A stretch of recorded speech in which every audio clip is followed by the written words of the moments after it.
দর্শক বাজছে ঠিক বিকেল ৫টা। আজ বুধবার, আমরা এখন আছি বাংলা মোটরে।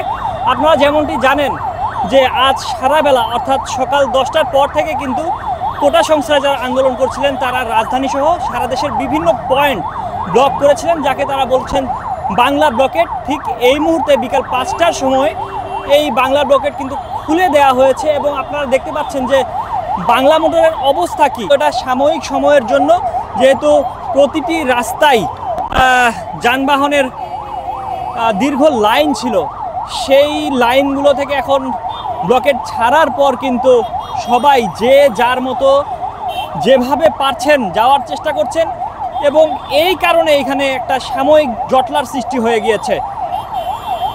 আপনারা দেখছেন আজ বুধবার বিকেল ৫টার সময় ব্লকেট ছেড়ে দেওয়ার পর বাংলা মোটরের অবস্থা।